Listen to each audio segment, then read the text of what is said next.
Chapter 2.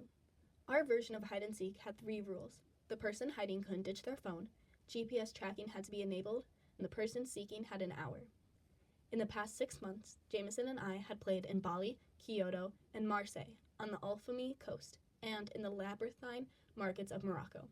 Following the GPS coordinates was never the hard part, and that held true today. No matter how many times I checked Jameson's location, the pulsing blue marker stayed in the same half-block radius, just outside of Prague Castle. And that was the challenge. My Achilles heel in hide-and-seek was always how hard it was for me to not lose myself in my surroundings, in the moment, or, in this case, in the view. The castle. I'd known before coming to Prague that it was among the largest castles in the world, but knowing was different from seeing, was different from feeling.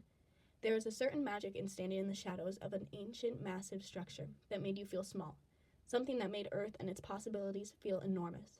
I gave myself a full minute to take it all in, not just the sights, but the feel of the morning air on my skin, the people already on the streets all around me.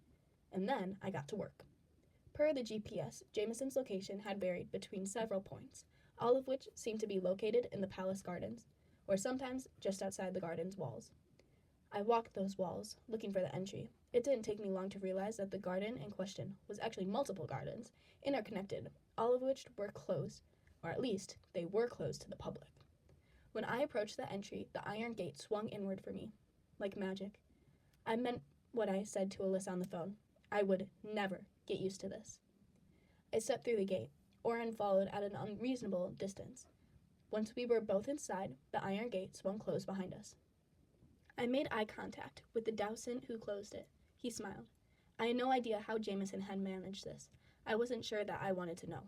My body buzzing with the thrill of the game, I made my way inward until I reached a set of stairs, narrow and steep, the kind of stairs that made you feel as if climbing them might take you back in time. I made it to the top, looked down at my phone, and then looked back up at the surrounding terrace gardens, and up, and up, and up. My brain automatically started trying to calculate the number of stairs, the number of terraces.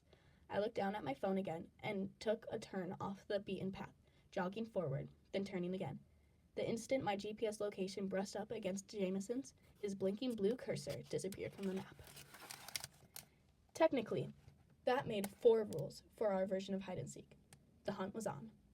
Found you, I said. Once upon a time, I'd been more gracious winner, but now I relished my victories like a hawthorn. Cutting it close this time, Eris, Jameson spoke from behind the tree that stood between us.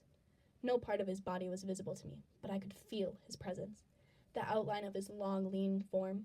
58 minutes, 19 seconds, Jameson reported. 1 minute and 41 seconds to spare, I countered, circling the tree and stopping when my body was directly in front of his. How did you get them to open this place early? Jameson's lips curved. He turned 90 degrees and took 3 slow steps back toward the garden path. How did I get them to open early? 3 more steps and he was on the path. He knelt, picking something off the stone. I knew before he stood back up and brandished his bounty that it was a coin.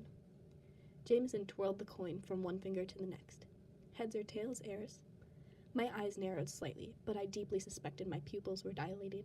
Drinking it all in, this was us, Jameson, me, our language, our game. Heads or tails? You planted that. I nodded toward the coin. I had a collection of them, at least one from every place we visited, and every single one of those coins had a memory attached. Now why, Jameson murmured, would I ever do a thing like that? Heads, I kiss you, he told me once. Tails, you kiss me. And either way, it means something. I reached out to pluck the coin from his hand, and he let me. Not that I wouldn't have prevailed either way. I looked down at the coin. The outer ring was bronze, the inner circle gold, bearing the image of a castle. On the reverse side, there was a golden creature that looked like a lion. I twirled the coin through my fingers the way Jameson had through his. One by one, I caught it between my thumb and the side of my index finger, and then I flipped it into the air. I caught it in my palm. I spread my fingers and looked from the coin to him. Heads.